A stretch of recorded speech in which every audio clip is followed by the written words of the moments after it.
프로파일러 수업.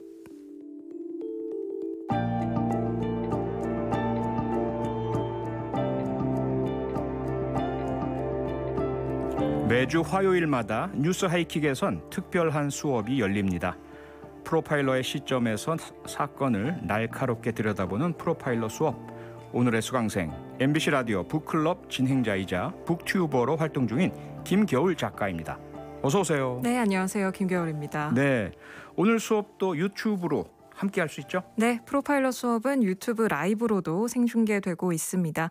유튜브에서 표창원의 뉴스 하이킥 검색하시면 저희 수업 장면도 보시고 또 댓글로 참여도 하실 수 있고요. 유튜브로 출석 체크해 주시면 제가 기억하겠습니다. 네, 지난주에 출석 체크하신 분들 막 우수수 나오셨었는데. 그러니까요. 그러게요. 청취자 여러분께서도요, 들으시면서 궁금한 점이 있으시면 문자 보내주세요. 제가 실시간으로 궁금증을 최대한 많이 풀어드리도록 하겠습니다. 짧은 건 50원, 긴 건 100원이 드는 문자 번호 샵 8001번 혹은 무료인 스마트 라디오 미니 그리고 유튜브 댓글도 열려 있습니다. 네, 그러면 프로파일러 수업 본격적으로 시작을 해보겠습니다. 네, 오늘 만나볼 사건 뭡니까? 오늘도 참 끔찍한 사건을 제가 가져왔는데요. 예. 강화 농수로 살인 유기 사건을 한번 알아볼까 합니다. 네. 남동생이 친누나를 살해한 뒤 농수로에 유기한 사건인데요. 친누나를 굉장히 잔혹하게 살해를 하고 또 유기를 해서 저도 큰 충격을 받았는데 예. 범인이 오늘 검찰에 송치가 됐습니다. 네, 저희가 얼마 전에 오래전에 1990년대 발생했던 네. 폐륜 범죄였죠. 박한상 사건을 다루기도 했었습니다만 뭐 여전히 네. 가족 사이에 끔찍한 범죄 일어나서 마음이 많이 무거워지는데 사건을 좀 차분하게 네. 정리해 주실까요? 네, 사건 정리해 보겠습니다. 네. 일단 2020년 12월 작년 겨울에 인천의 한 아파트에서 벌어진 사건입니다. 네. 20대 후반 A씨는 30대인 누나 B씨를 흉기로 살해한 뒤 열흘 동안 아파트 옥상에 방치를 했다가 차를 타고 성모도로 가서 한 농수로에 유기했습니다. 네. 이 성모도에 친척이 살아서 좀 익숙한 곳이었던 것 같아요. 네네. 범행 이유에 대해서 A씨는 평소 누나와 성격이 잘 안 맞았고 그날도 누나가 늦게 들어왔다고 잔소리를 해서 말다툼을 하다가 우발적으로 범행을 했다 이렇게 주장을 하고 있고요. 범인의 주장이죠. 우발적이란 그렇죠. 것. 네. 이 범행을 한 후에 A씨는 누나의 휴대폰 유심을 다른 기기에 끼워서 누나인 척 위장을 하고 카톡을 해서 부모에게 메시지를 보내고 또 누나가 살아있는 것처럼 위장을 했습니다. 네. 그래서 부모님이 가출 신고를 했었는데요. 이를 취소하도록 유도를 했죠. 그래서 4개월 동안 네. 밝혀지지 않게 된 거죠? 네, 그렇습니다. 네. 또 누나의 모바일 뱅킹에 접속을 해서 계좌에서 돈을 빼서 사용을 하기도 했습니다. 이 범인이 장례식장에서 자신이 살해한 누나의 영정 사진을 들고 나왔어요. 예. 그래서 가족과 그 경찰에게 범행을 지속적으로 은폐를 해왔습니다. 참 충격적인 사건인데요. 이 범행 4개월 뒤인 지난 4월 21일 오후에 인근 주민이 시신을 발견하면서 수사가 시작이 됐고요. 네. 누나 이 피해자의 주변인 또 통신 금융 내역, 대화 기록 등을 조사를 해서 남동생을 용의자로 특정했고요. 살인과 사체 유기 혐의로 검찰에 송치가 됐습니다. 네, 제가 이 사건에서 프로파일러로서 주목하는 포인트는 오버킬입니다. 오버킬. 예, 영어인데요. 네. 과잉 살인 이렇게 과잉 우리말로 살인. 번역할 수 있겠죠. 네. 살해하기에 충분할 정도의 그런 공격, 그 정도를 넘어서서 지나치게 많은 공격을 했을 경우 우리가 이제 범죄 심리학적으로 오버킬이라고 부르거든요. 이 사건에서 나타난 가장 좀 대표적인 그 현상이다 이렇게 볼 수 있죠. 그러니까 남동생이 누나를 좀 공격을 필요 이상으로 굉장히 과격하게 좀 잔혹하게 했다 이렇게 받아들이면 되는 걸까요? 그렇습니다. 그 오버킬이라는 현상이 나타나게 되면 일단은 한 가지 이유 때문만은 아니거든요. 때로는 예를 들어 청소년이라거나 네. 지나치게 뭐 흥분한 상황에서는 자신이 어떤 행동을 하는지도 모르고 무수하게 많은 공격을 하는 경우들도 있긴 있어요. 네. 그런데 대부분의 경우에는 감정의 발현이다라고 볼 수 있는 거죠. 상대방에 대한 감정. 그 감정 중에는 분노 감정도 있고 네. 배신감일 수도 있고 질투심일 수도 있고 다양한 형태의 감정들이 있거든요. 그래서 오버킬이 나타난 현상이 있는 그 사건에 있어서는 우선 이 사건에 있어서 피해자와 가해자의 관계에 대해서 주목을 하고 범행의 동기 풀어내야 하고 계획적인지 또는 우발적인지 이런 요소에 대해 수사를 해나가야 되는 거죠. 그렇군요. 0010님께서 친누나를 흉기로 지나치게 공격했다는 게 이해가 안 됩니다. 그 정도면 우발이 아닌 것 같습니다. 이렇게 보내주셨는데 네. 흉기로 굉장히 잔혹하게 살해를 했단 말이죠. 남매끼리 싸운다고 이렇게 흉기를 휘두르는 게 가능한 일인지 이게 어떤 폭력성의 발현일까요? 그러니까 이 질문이 핵심이에요. 0010님이 주신 질문이 네. 앞서도 제가 살짝 설명을 해드렸지만 오버킬이라고 해서 반드시 우발적이 아니다. 반드시 계획적이다. 이렇게 단정할 수는 없어요. 네. 하지만 오버킬 현상이 나타났다는 것은 순간 실수로 일어난 것은 아니다라는 것은 분명히 입증을 합니다. 예를 들어 다투다가 전혀 살해 고의가 없이 툭 우발적으로 쳤는데 결과적으로 사망하게 되었다. 흉기가 보여서 들고서 자신도 모르게 휘둘렀는데 맞고 상대방이 사망했다. 네. 그 경우에는 공격의 횟수가 1, 2회에 그치게 되는 거죠. 그렇죠. 오버킬 현상, 지나치게 많은 공격을 했다라는 것은 그러한 우발성은 없다라는 거예요. 다만 여기서 어느 정도의 계획성이냐, 사전에 죽이겠다고 결심하고 흉기를 가져갔느냐, 네. 아니면 그런 살해의 의도는 없었는데 다투다 보니 살해 의도가 생겨서 일어난 고의적인 공격이냐, 여기에 따라서 이 우발적이라는 표현을 쓸 수 있는지 없는지 이게 좀 갈리게 되죠. 그렇군요. 이 시신을 아파트에 열흘 동안 방치를 했다가 친척집이 있는 동네에 가서 유기를 했단 말이죠. 네. 이 모르는 동네도 아니고 친척집이 있는 그 동네에 가서 유기를 했는데 이런 건 또 어떻게 봐야 될까요? 자, 여기서 이제 장소와 관련된 세 가지 포인트가 나타납니다. 하나는 사건이 발생한 장소죠. 이 장소가 과연 범인 입장에서 계획적이라고 한다면 가장 유리한 곳인가, 바람직한 곳인가, 본인이 선택할 때 최적의 장소인가예요. 그런데 여기서 이제 누나와 단둘이 있는 상황, 그리고 누나를 살해하겠다고 계획을 했다면 가장 적합한 장소이긴 하겠죠. 하지만 여기 문제가 있죠. 이후에 시신에 대한 처리에 문제가 남습니다. 네. 쉽지 않죠. 외부로 이송해 나가는 것도 쉽지가 않고요. 네. 유기와 은닉에 있어서 문제가 발생을 합니다. 그래서 두 번째 포인트, 옥상에서 열흘이 지속이 됩니다. 여기에서 이제 이 범인은 치밀하지 않거나 혹은 계획을 하지 않았거나 계획을 했다 하더라도 살인 그 이후에 대한 계획은 없었다거나 이런 것들이 확인이 되죠. 세 번째 포인트가 이제 유기 장소, 연고가 있는 것, 아는 것이죠. 네. 이것은 어떻게 보자면 본인에게 대단히 불리할 수 있겠지만 이 범죄자들에게는 준합리성이라는 게 작용을 해요. 일반인이 생각하는 합리적인 이해관계에 대한 정확한 판단이 아니고요. 본인에게 유리하게 자꾸 해석을 하게 돼요. 그러다 보면 낯선 곳은 두렵고 불안하죠. 네. 여기 누가 나타날지 모르고 과연 뭐 순찰이 있는지 없는지. 그런데 연고가 있는 곳은 어느 정도 지리감, 이곳이 어떤 곳인지를 알고 있고 느낌이 있어요. 그러다 보니까 본인에겐 좀 쉽고 편안하고 범행하기 좋은 장소, 유기하기 좋은 장소가 되는 거죠. 그런데 한 발 떨어져 보면 이곳에서 발견되는 순간 본인에게로 수사망이 조여올 것은 뻔한 이러한 그렇죠. 또 불리한 점이 있는 것이죠. 3358님께서 범죄자는 왜 늘 익숙한 지역을 찾아 나서는지 궁금합니다. 질문 주셨는데 방금 이제 답변 주신 내용이 좀 답변이 되지 않을까. 네, 범죄 심리학에서요. 컴포트 존이라는 개념이 있어요. 컴포트 존. 네. 예, 편안한 지역이란 뜻이죠. 우리말로 하자면. 네. 범죄자들에겐 그런 곳이 있어요.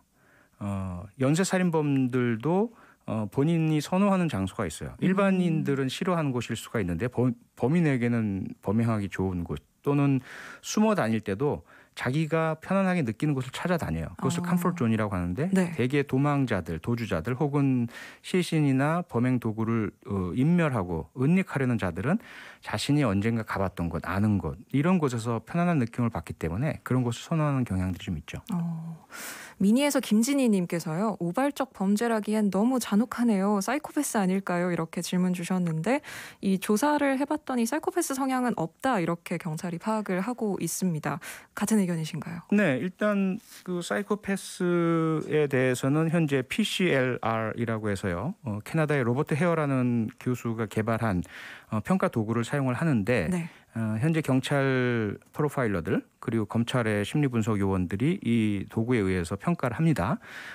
뭐 절대적으로 온도계처럼 몇 도다, 사이코패스다 아니다 이렇게 나오는 것은 아니지만 네. 체조나 피겨 스케이팅의 심판들이 평가하는 것처럼 그러한 이제 좀 주관적인 평가죠. 그렇게 해서 나온 결과 일단 이 사건 범인은 사이코패스로 규정 할 수는 없다라는 것이 이제 평가의 결과였고요. 네. 제가 봐서도 이 범행은 그다지 어떤 비정상성, 이상 심리를 가진 사이코패스적 범행으로 보기에는 상당히 좀 뭐랄까요, 계획의 단계가 낮고요. 잔혹하지만 네. 잔혹한 범죄는 가까운 사람 사이에서는 많이 일어나거든요. 네. 그래서 일상적 범죄 범위에 들어간다고 볼 수 있습니다. 그 계획 부분에 있어서 사실 범행을 저지른 뒤에 이 범인이 굉장히 다양한 활동을 했단 말이죠. 네. 경찰에게 계속 거짓말을 하고 심지어 그 시신이 발견된 기사가 뜨자 기자에게 항의 메일을 또 직접 보내기도 했다고 해요. 네. 그래서 뭐 누나의 유심칩을 활용한다든지 이런 식의 은폐 시도를 굉장히 열심히 했는데 이것에 대해서 이제 경찰이 대응을 함에 있어서 조금 어떤 수사 과정이 부족함이 있었던 게 아니냐 이런 말들이 또 나오고 있는데 어떤 안타까운 지점이 좀 있을까요? 가장 안타까운 것은 성인 실종에 대한 뭐랄까요, 수사력의 한계라고 봐야 되겠죠. 1년에 매해 좀 다르긴 한데요. 대개 5만에서 10만 건 사이에 성인 실종이 발생을 합니다. 네. 그러면 그중에 거의 99%는 자발적인 가출인 경우가 많아요. 물론 이제 치매 환자나 이런 분을 제외하고 말이죠. 네. 가족은 찾고 싶어 하는데 본인은 찾아지고 싶어하지 않는 이런 형태인 거죠. 그리고 대부분은 어느 정도 시간이 지나면 다시 돌아오고요. 네. 범죄와 관련된 실종은 1% 미만입니다.